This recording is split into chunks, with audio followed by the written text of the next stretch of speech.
Like I said, like I was looking for a story that had to do with a golf course. So I was And like, a place. okay, Yep.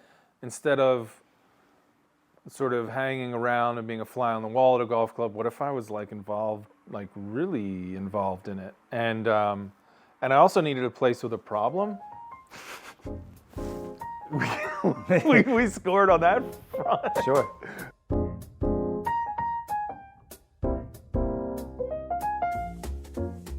Hey, so here we are. We find ourselves, this is my favorite setting, definitely the favorite set for the Golfers Journal podcast that we've had.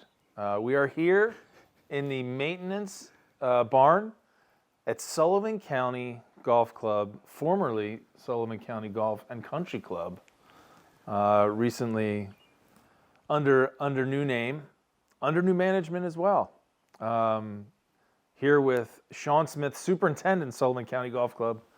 How you doing, Shaun? I'm doing good. The best location This is of the all best the Golfers location. Journal podcasts? It's the best. It's the best looking location, and a favorite. My work here is done. What are we doing here, man? How did we get here? How did we get here into these incredibly comfortable, bouncy chairs in this corner of the Catskills in New York, where I'm now living? How did this happen? I don't know how it happened. People get sucked in here. Like yourself, I guess. Yeah, you like yourself. Yeah, you won't leave now. 4 years for me. I moved up from the city with my wife and my kid, and this was just going to be my local. Had a couple golf projects lined up. I work on golf courses, so this was just going to be my local course, and I didn't think much of it. Maybe even my first couple times around it, I didn't think much of it because I didn't have any context or anything. But Yeah. it slowly sank in. I don't know how you got here. I'm still figuring that one out. So am I. But you worked on an S, which is a Golfers Journal favorite. We had an event there. Members loved it. Rob Collins from Sweetens Cove. Some people sort of call it the back nine of Sweetens Cove. Definitely. Easier to get a tee time at NS. Still, yes. Than Sweetens, but it is not. It shouldn't be. It is really fantastic. And hopefully, and that'll be a fun thing to see if we can partner with them and get some golfers up here at Sullivan County and at NS. But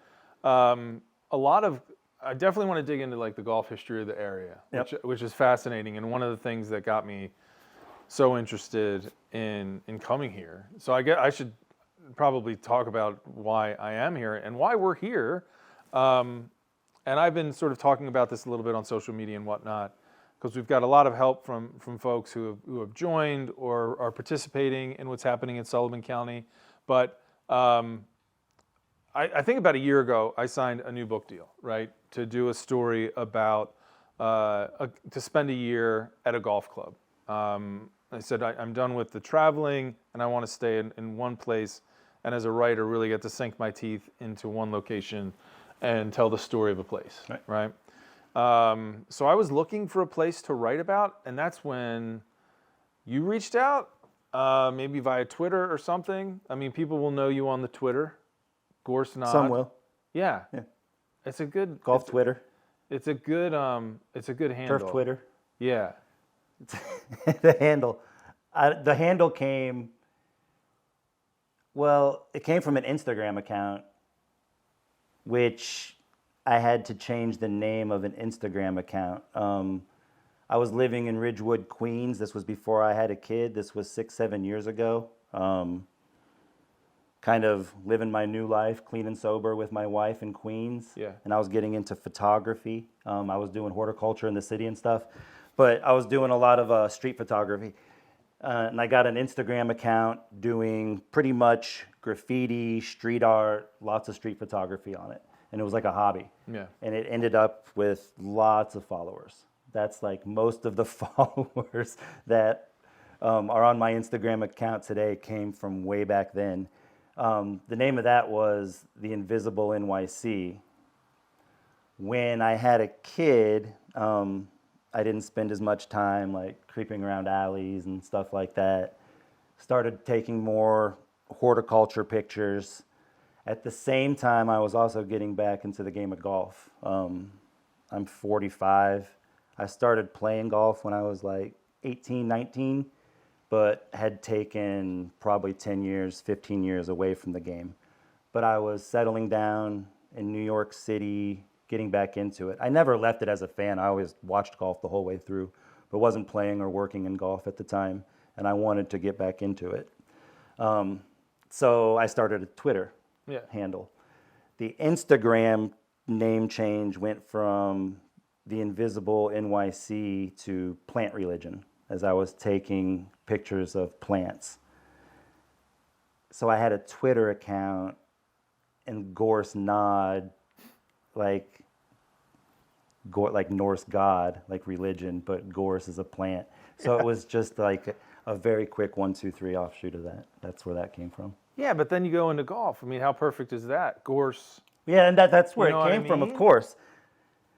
Like Yeah. getting back into golf, like the second time, or getting into golf the second time, I was very drawn to history and architecture.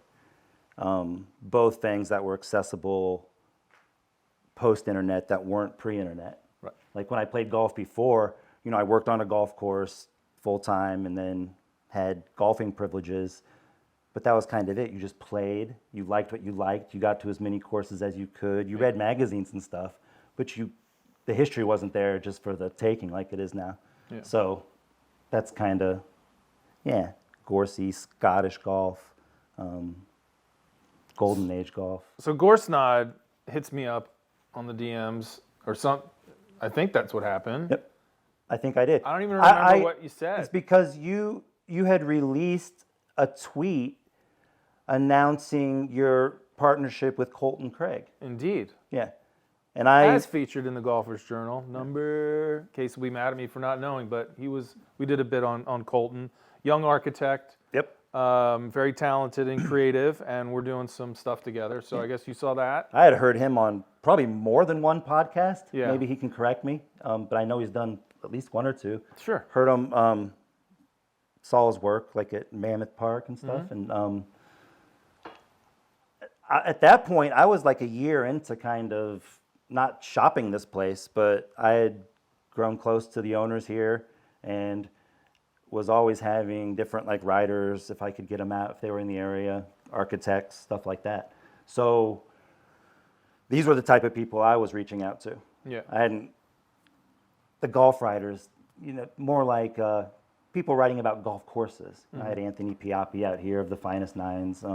Did you? Yeah, he liked the place. I was just having people out to kind of appraise the place for me. I had fallen totally in love with it by that point, and I thought it had a lot of potential, but I didn't know if I was just seeing things. I wanted some people who had seen a lot more than me to come out here and tell me what I had. And a lot of them did. They came out. Anthony came out. Blake Conant came out of Renaissance Golf. Jaeger Kovic, one of Gil's guys, came out. So I was always kind of hammering that end. But I saw your tweet, and I said, well, this could work out. So I DM'd you after that. And I think I sent you an album of pictures of the place. Yeah. And kind of briefly where were we at? And then a longer email followed, I think. And that matched up with, like I said, I was looking for a story that had to do with a golf course. So I was And like, a place. okay, Yep. Instead of sort of hanging around and being a fly on the wall at a golf club, what if I was involved, really involved in it? And I also needed a place with a problem. we scored on that front. Sure. Well, I mean, the primary problem, and why you were reaching out to all these people, is that the course, hey, I think we've won in a lot of ways because we are sitting here and I can see golfers out there, and their golf carts moving, and there are cars in the parking lot, and that wasn't going to be the case this year. The course wasn't going to open. And that's not because the owners are there's really nothing. They've ran this place for a few years and tried to make a go of it. Yep. Have been losing money doing it, and it was in their eyes and no fault. As business people, it makes sense. But they were great. So you reached out, I came up, looked at it, then came up again and sat down with the owners who are really they want this to stay a golf course. They're really invested in the area. Yeah, I mean, we say they ran it for 3 years and lost money on it. In the best possible way, they weren't really trying. I mean, Right. They had bought the place pre-COVID. They do boutique hotels up here. They have 5 or 6 very successful hotel, restaurant operations. And they were one of the owners, Sims Foster, had grown up here playing golf here. Yeah. And he knew what it meant to the community. He knew what it meant to himself. And he talked his partners into it, and it was kind of an emotional buy. Right. But he also saw potential in it and for one of his ventures. And they were gonna put a nice hotel, one of their hotels, and build it out from that respect. And they were probably gonna sell off some of it too, to subsidize some of that. But his intention was always to preserve at least some of the golf aspect of it and its golf history. But they just got sidetracked, and he promised the community that he would keep the golf course open. Yeah. It might not be a full-service clubhouse ever, but he essentially promised the community to run it at a loss and subsidize the golf for them, and they did that for 3 years. That's a lot of patience. So It is. Yeah. And so full credit to Sims and to Chris. And then full credit to them. So when I came up and met with them, saying like, hey, if you want to kind of have it for a year or a season we're calling this the kick the tires year, to see what it's like to operate a golf course, go for it. And then, at the end of that time, hopefully buy it. Right. So that's what we're doing here. I am the operator of Sullivan County Golf Club. We dropped the country club part in the name because pretty quickly, I didn't have to be here very long to find out that, we do have horseshoes and a fire pit, but I don't know if that rises to country no club social level. memberships, no pool memberships, No, nothing no. like that. Yeah. No. So it is a place to come and play golf. Golf club. And 9 holes with 18 tees. So you can play the golf course. So you can route it differently on your way back around. And so I was drawn to the place for a lot of reasons. I think one, the Catskills are pretty fascinating. The history here is great. It's a 100-year-old, like you said, it's a golden age, About to turn 100-year-old 100. golf course. Yeah. About to turn 100. I would love for us to get it to 100. That would be cool. I guess we're Hell of a party. like at 99, so that would be amazing. So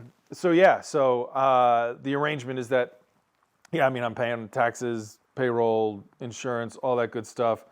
But come November, hopefully we'll have attracted some interested parties to buy the property. And so we spent some time negotiating that price and that deal, the whole thing. It was kind of like, when we met, it was like, wait, if we make this place popular, it's going to be more expensive. So let's Ask for the price first. So let's get the price first, which we did.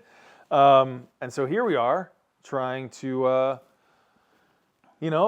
improve things sort of slightly. We're painting the clubhouse, which is cool. Painting the clubhouse. Some new equipment. Huge shout out to Toro for a fleet of new equipment and really supporting this whole adventure. Yep. Aquatrolls got new inputs for the grass. We need something to spray them with, but we're working on that. We're working on that, and we need some rain. We're working on that.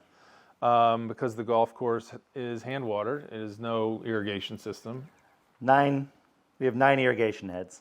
We have a head for each green, and that's it. So, and then you get a couple hours in the morning to get a chance to get some water out, and then after that, it either works with you or you're out chasing it. Yeah. Yeah.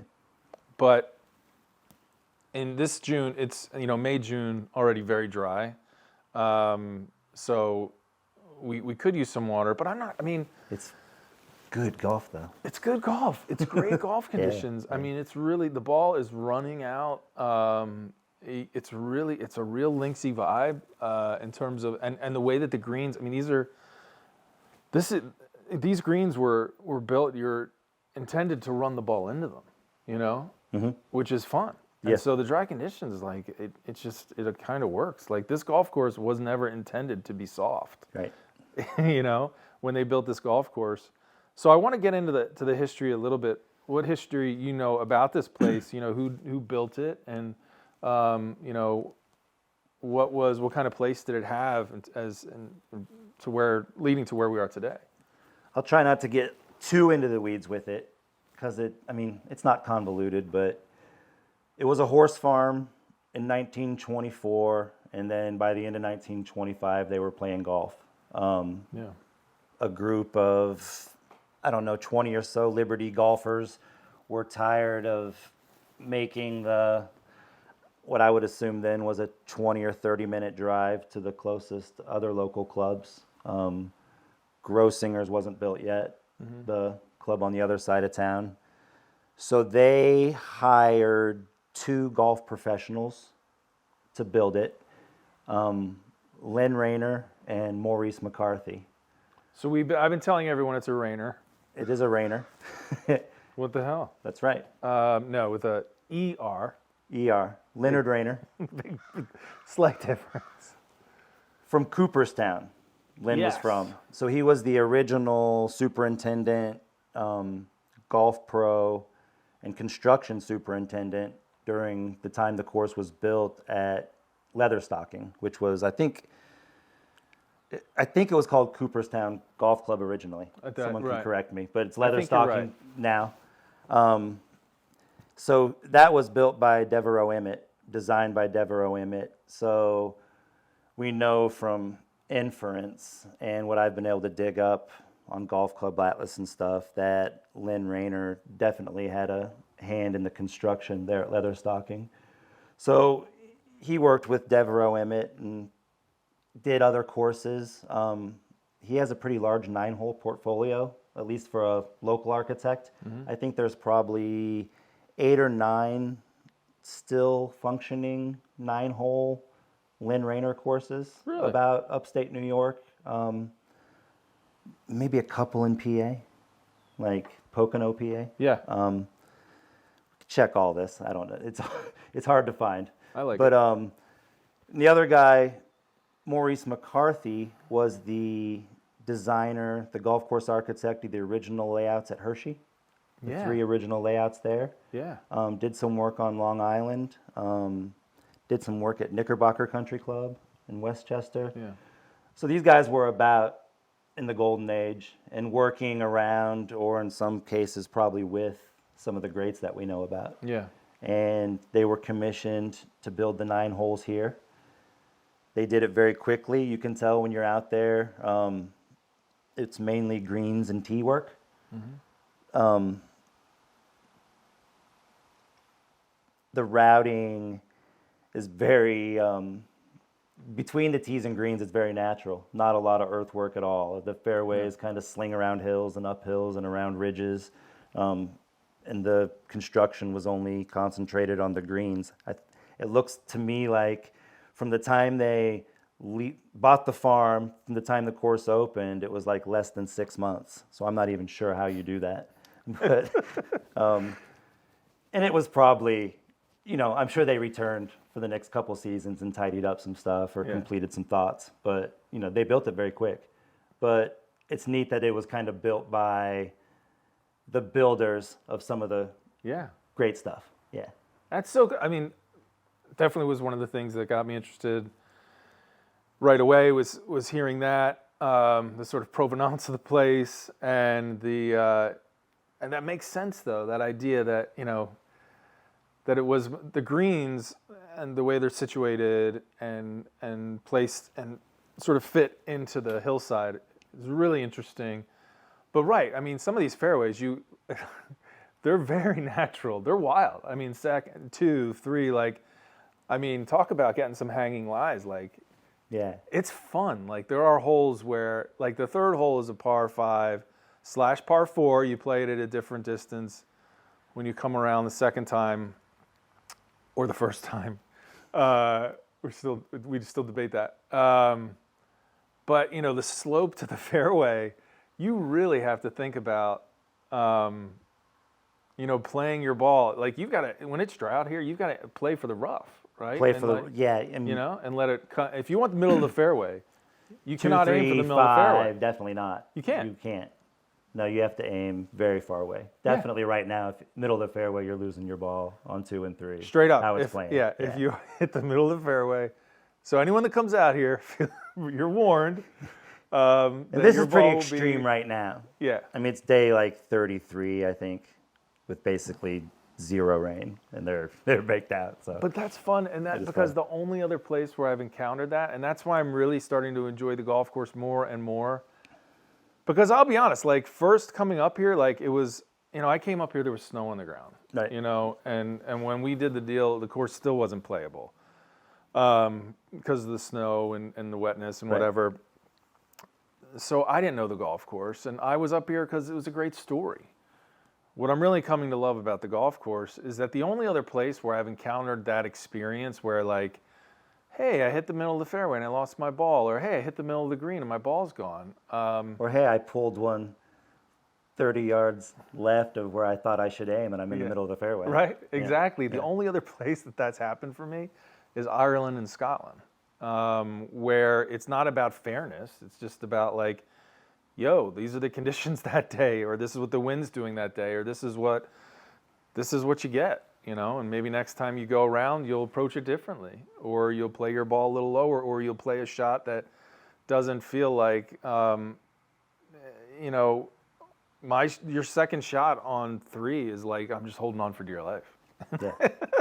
And it's like, okay, yes, if I hit hybrid, I can hit the green and have an eagle putt, but I'm gonna hit a 7-iron because that's what we've got here. So I think it's incredibly fun, and I hope people come here with an open mind and experience that and enjoy that. And I also hope we get a little bit of rain, so it does soften up a little bit. We can make it through the season, maybe. Because grass left. It's June, right? Yeah. August. August is a ways off. But we're gonna do some fun stuff. We're gonna have some events. We're gonna hopefully get some Golfers Journal members up here. I'd like to say to the Broken Tee Society here, I think that we should do a deal for for all Golfers Journal subscribers, right? I mean, say, I don't know, we'll do $50 off. Let's announce it here on the spot. There's quite a few in the area. Out. There's a lot around here. Some have already joined. Some have visited. Some have already been. And if you have already, thanks for paying full price. But we'll do a deal on a national membership. See me. For our Broken Tee Society members. We're 2 hours from downtown Manhattan, 3 hours door to door from Philly. Took Jaron here a little bit longer, but he got lost. But we want to get people to come out and discover not just the golf course, but I want people to come back and see this area, because I think the Catskills are pretty fascinating, and that's something very fascinating. I want you to talk a little bit about. Why did you fall in love? Why did you fall in love with the Catskills? I came to the Catskills first for rehab, and that's something we have in common. We're both ex-drinkers. That was another connection that was is no small reason with why I'm here. When you say, hey, come to the Catskills to this golf course, and I'm like, Catskills, I'm like mountains, mountain men, the whole thing. I'm like, I don't know. This doesn't feel like, how am I going to fit? Is it going to, I don't know. I just didn't know how I was going to fit into that world. Then meeting you and saying, oh, I got sober up here. I'm like, okay, now that's a language that at least I know how to speak. Yeah. It helped me, I think, helps me trust you a little quicker. Something about that when you meet someone who's gone through all that. So I did rehab up here, and not far away at all. Daytop Swan Lake is about 12 minutes down the road. I did not get sober up here. I shouldn't say that. I tried to get sober up here. At least not on my first attempt. I went to Daytop twice, like within a year and a half. I went for 6 months and then left, and then came back a little bit more seriously. And at that time, I enrolled in Delhi, which is one of the state New York schools, SUNY Delhi. So right out of rehab, I tried to go to Delhi, and I did it for about a year and a half, and ended up relapsing after that. But I did do a lot of growing up here, and I did get to see the area. I ended up being able to do like an internship. We're very close to the original site of the Woodstock Festival, 1969 Music Festival. It's now called Bethel Woods Center for the Arts, and they have the whole Woodstock field preserved, and a nice museum. And on the other side of the hill, they have a brand new nice amphitheater. So I did like landscape internship work there. So I had a lot of like time up here, and the time was spent not drinking, and the time was spent kind of exploring my head. Yeah. And it's so, you drive through here and it's beautiful. It is. So I think a lot of it just kind of sunk in with me. And I'm a big art guy, big rock and roll guy, like that kind of stuff. So just all that extra history around here really drew me in. At least at that point in my life, it did. Yeah. And it always kind of stuck with me. I ended up back in the city. I got sent to rehab from the city. The Daytop main office is in the city, and they figure you do better up out of the city to get. So they have a few places up here, and that's how I got up here. But ended up back in the city. Eventually, really put time together and got that drinking behind me. Started working in the city, doing plant work and stuff. Met a girl, had a kid, yada, yada, yada. We're in Queens, kind of want a little bit more space. We're tired of renting. So we start looking for houses, and we start looking upstate, from the Hudson River on over to here. But Liberty's always kind of popping up there on my Zillow app or whatever. And we ended up looking at a couple houses here and moving here to Liberty. And that's how I ended up. And you're here. Yeah. And Liberty, New York is a place that people have been coming. I mean, the Catskills is pretty interesting. Now, in the research that I'm doing now, I'm finding like these sort of two golden ages, like one in like the 19th century, where you have basically sort of wandering Victorians coming from New York City, the wealthiest of the wealthy, just basically saying it's too damn hot in New York, and let's go up to the mountains where it's nice and cool.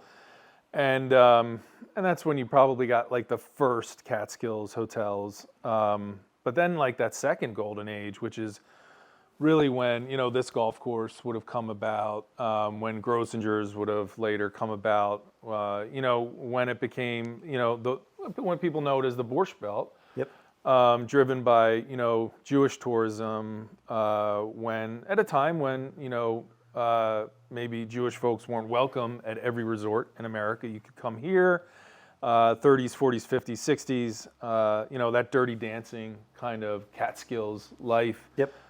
People coming up here, and the place just blowing up. I mean, I remember you told me at one point, or was it John, that Sullivan County had the most hotel rooms of any county. In like 1960, had the most hotel rooms. Yeah, I've heard the number like 64,000 hotel rooms in the county. Insane. Yeah. More than Vegas. Like more than anywhere in America. Yep. You know. Massive hotels. Yeah, huge hotels, and along with that came a lot of golf. I mean, does anyone know how many golf courses?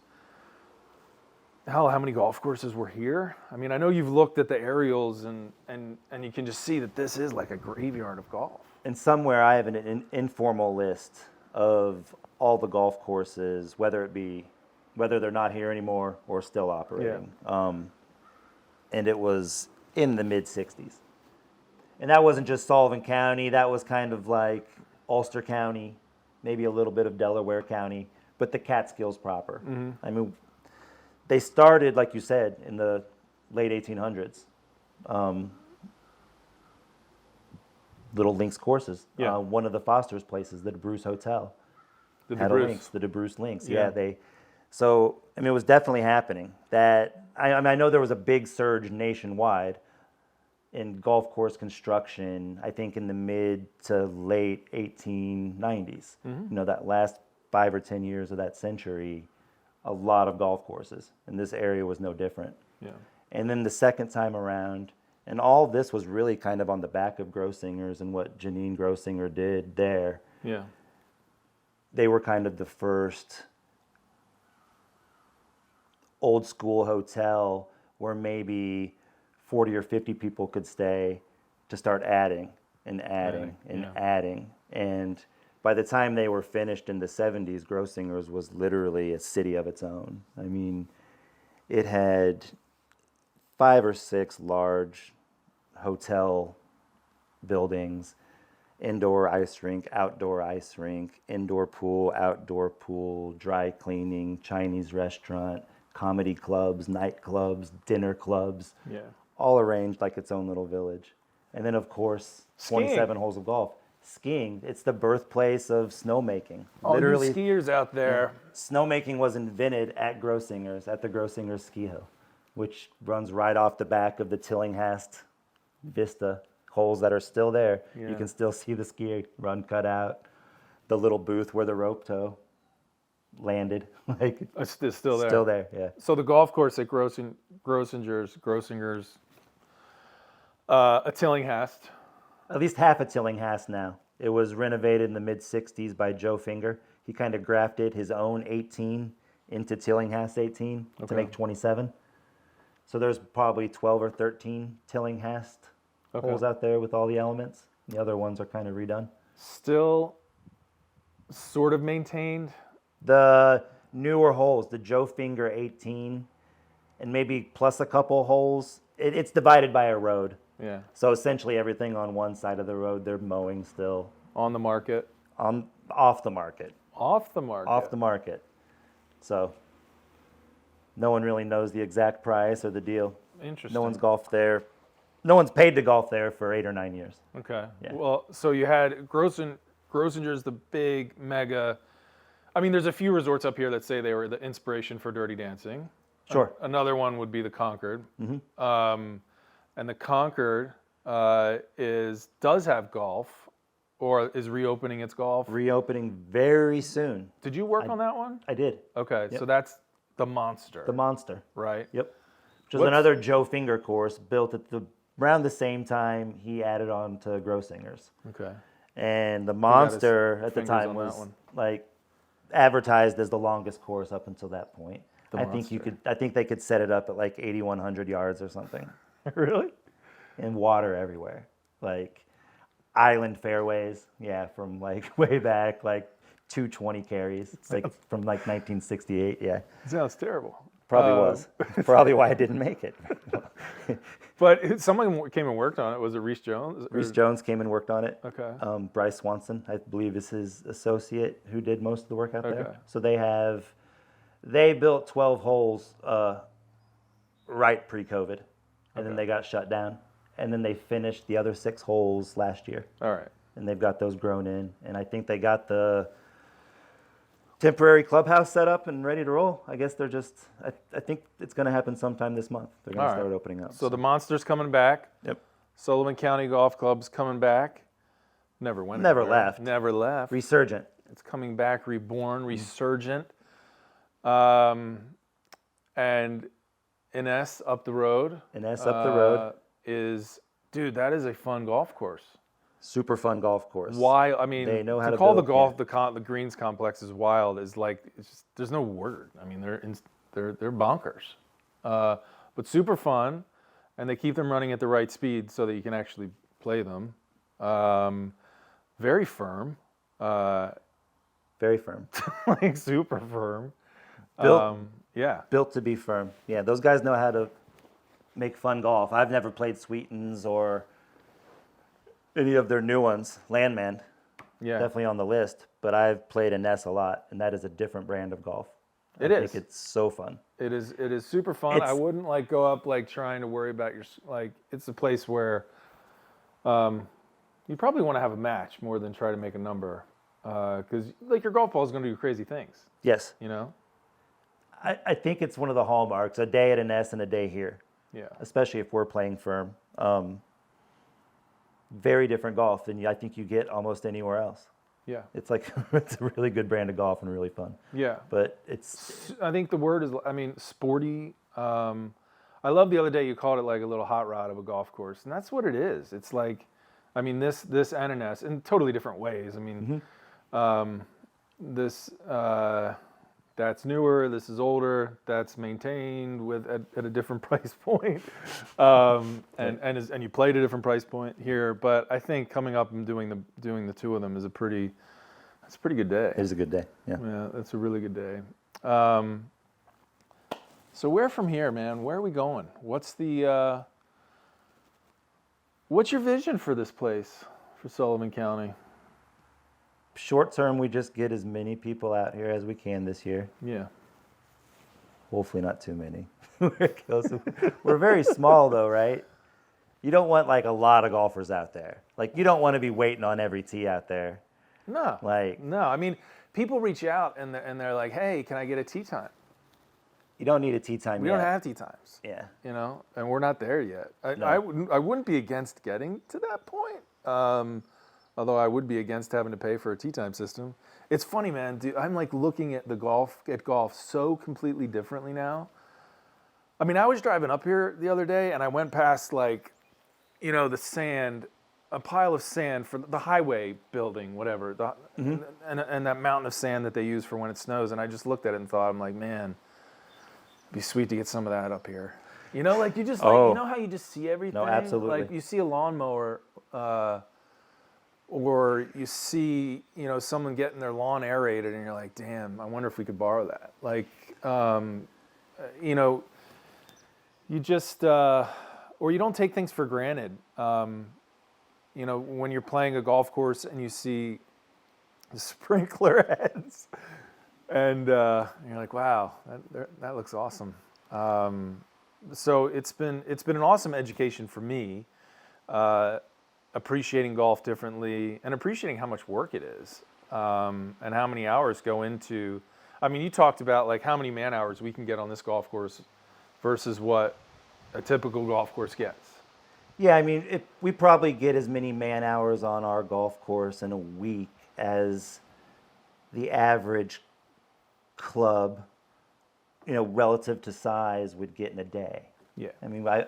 We can go out there, and I have one other full-time guy with me, and then Mike, who we just saw drive by, helps me out 2 days a week. And so 120-ish Hey, I mowed today hours. too. And you mowed today too. You mowed 2 fairways today, which 3 knocked. hours. But that's the whole thing. How long were you out there? I don't know, 2-3 hours. Okay, 2 fairways. Yeah. So when there's 2 of us here, and like you said, it does open your eyes. You become very resourceful. You see every sand pile on the side of the road. You see every raindrop for what it is. God, I love rain. I just want it. I want rain. Like before, I was like, oh, greenskeepers wanting rain, how selfish, and whatever. Now it's just like, I just want it to rain for a week. Yeah. Screw the golf. Because you need it. You need it. And you're here every day and every minute of the day, and you see it. Yeah. You see it take its hits, and you see it come back when it gets what it needs. Yep. You ask about what I see for this place, and no matter what we do or how many people come to share time here with us, what you get here and what you found out through playing here. So there's 2 of us on the golf course working every day, and there's usually 1 person in the clubhouse. So there's usually 2 or 3 people here working at the golf club, and that's very different than most places right there off the bat. The place has had very few inputs over the last decade. There's a lot of, what do they call it? Deferred maintenance. Yes. Yes. So Yes. because before me, it was just the ex-police chief and his wife taking care of the place, and they retired to Florida. Yep. So, there's been no chemical applications to anything but the greens over at least 6 or 7 years, right? Yeah. It's never gotten more than 80 to 100 hours of labor in any week over the last better part of this decade. But yet you go out there and you see how golf can be provided. And I think what happens a lot in America is if there is a place that's in this condition and people with golf knowledge come to it to help it, sometimes that takes its own course and you end up with the same thing that everybody else has. Yes. Right? So although we have many problems, we have so many trees to cut down, we have so much drainage, we have to get lots of customers, we don't know what we're going to do with the clubhouse after we paint it because it's still going to leak, right? None of that do we know. So those are all problems, but I think another big reason you're here is because there was so few problems with this place. Yeah. You had owners who were completely willing to work hand in hand with us. Yep. You have a community that's not revolting against us. Mm-hmm. You know, you still got me and Chris here out there, you know, Yep. keeping the grass down. And so each layer we add on, we have to think about it and not, because I think it's a place where people can come and see, and you might not get it your first hole or your first 9, but most people who end up here are probably maybe preconditioned to buy into the story I'm trying to tell here. And you can go out and have really good golf and maybe not have the weeds bother you, or maybe not have 8 and 9 fairway weren't mowed again today. And you know, these are never things that I want to like offer people as our product, right? I'm not trying to offer a bad product, but I want people to see how much golf you can have with how little if you just get out of the way, kind of. That's If really. you have a nice, if you have it, this is a good golf course. You know, we're lucky. Yep. It's not the best golf course in the world. It's never going to be, No. you know, tops of those lists, but it's really good. It's really good. And the golf can be really good. I've played it now for, like I said, I wasn't even a believer. I played it probably for a month and a half before I really started. It was a very wet spring. It dried out. I started seeing shots do different things. And by the end of that summer, I was hooked. And I still don't get tired of playing golf out there at all. Like, I'll take a round here just as easily as anywhere else you could take me. I think it's really well said, and I think it's something that we have to be careful about. If someone, and not that this is happening, but if theoretically someone came in and said, here's $10 million to turn it into, to build another 9 holes, and to, because this property is 180 acres and we use 50, 60, you know? 75 generously. So, like, yeah, the golf course footprint's small. right, and if someone said, hey, and you can get any designer you want, and you can do this, that, and the other, that's not what this place is. No. To me, that's not what it is. And there's nothing wrong with that stuff. Man, I'm a golf architect nerd, and I'm a turf nerd, and I love perfect grass of all types. I love wild architecture, Yep. overdone architecture, minimalist architecture, at all. But we got to be careful here, because it can be. There's a lot of good golden age stuff out there, but it's subtle and it's a beautiful habitat out there, right? Yeah. I got a couple nice little, very small but precious little streams there. We got trout running through the golf course. That's right. There's it's A lot like of cool grasses. very cool. Yeah. You know, so when people come up and, well, like you said, I want to offer them a really good product, but I want to offer them a product that is unique to coming to Sullivan County Golf Club, because if you want to get a manicured, perfect country club product, you should probably hang out at your country club. You know? Yeah, and do. And when you're enjoy tired of that it, and love it, and when you want something a little different, and you want to come up here, and you want to see how we're doing it here, come check it out. You know, come see the clubhouse. Come see 6 layers of shingles on the clubhouse. Come meet John in the pro shop. You know, come meet the characters. Come meet Gary. Come meet. I just got some Catskills beer. today. Come have a Catskills beer. I'm getting some Catskills beef jerky. Catskills Brewery. Yeah. Come see the flag that your wife got when she became an American citizen. Yeah, it's flying right. My mom gave my wife that as her gift for me to give her after the ceremony when she became a citizen down there in Monticello. And that was just like in February, I think. So That's awesome. threw that up there, yeah. We got stuff going for us. Mm-hmm. We do, and it's good to, and not everyone's going to get it, but it's good. I mean, it's great for me to listen to that too and be reminded. And because there's like, when I'm away for a while and I come back, there can be that shock of like, oh my God, like dandelions, and you get scared, and it's like, what are people are they gonna be upset that our conditions aren't like they are, where I was just playing at like some friggin' top 100 golf course or whatever.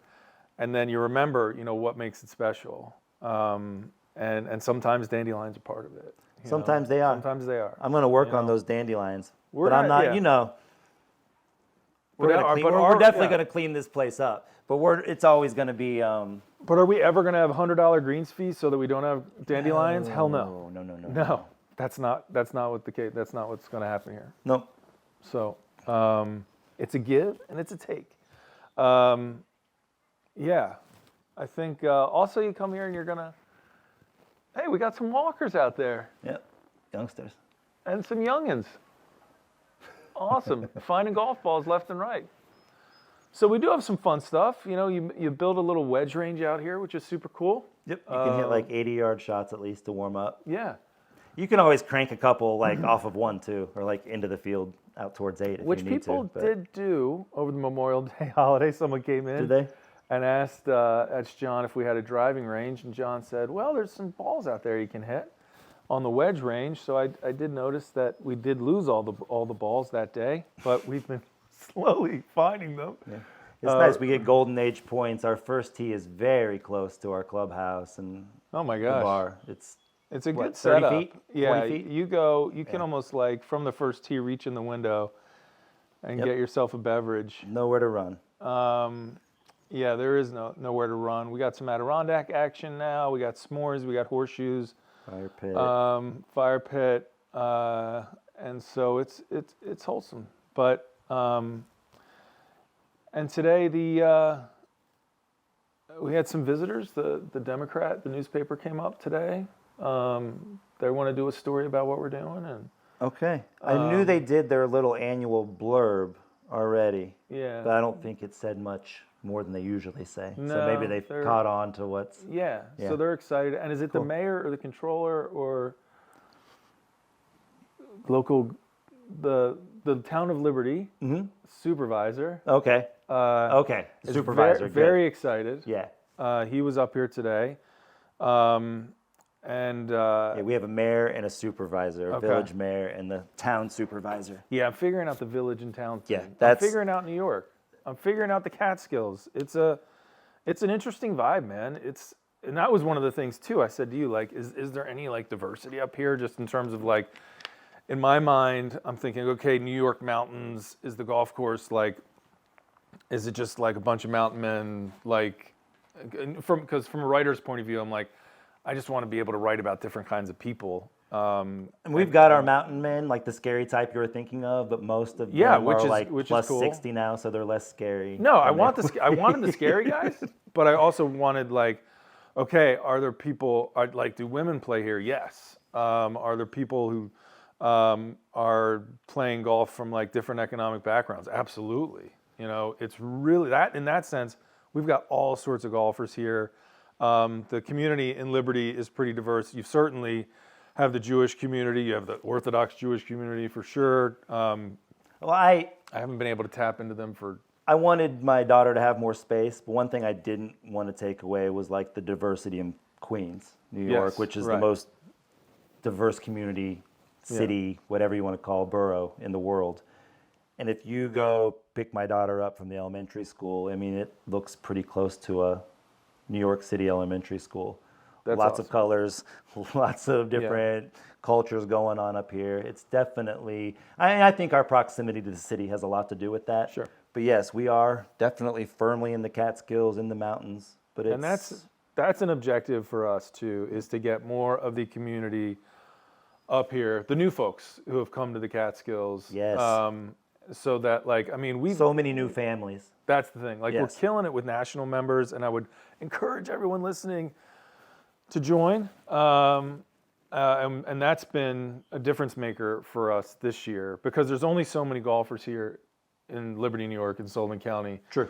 That have been members here, and they're getting older, and so we need to get those. Yeah, the membership needs to look like what Liberty looks like now, like it did back in the day, which was probably not as diverse as it looks now. Right. So yes, we need to look more diverse. We need to do that. Yep. So, and you know what? A wedge range is a perfect place to start. Yeah, wedge range. We got ideas for that stuff too, right? Like Yeah. maybe a movie night or something to get people out Get here. some community stuff. Yep. Yeah. So we're gonna more community Some outreaches. posters up down on Main Street. It's going to be good. Yep. I'm really excited for that part of it. So, dude, thank you for bringing me up here. Thank you. Yeah, Thank you very much. it's been And you're welcome. it's been good. Come discover all that Liberty, New York has to offer. All the Catskills have to offer. It's and catch some trout along the way. The golf is good. The fishing is very good. Fishing's good. I say it, this is my little saying.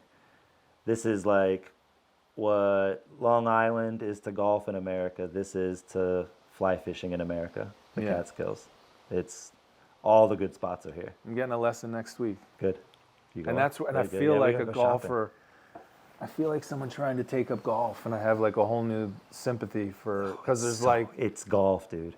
It's well, that's golf. the thing, like, right? So I've got to take some lessons. I got to figure it out. I got to learn the etiquette. I got to learn where to go, where not to go. I've got to learn the equipment. Like all that. I've got to spend a bunch of money. Like it's just like getting into golf. So a new appreciation for like all those beginners out there.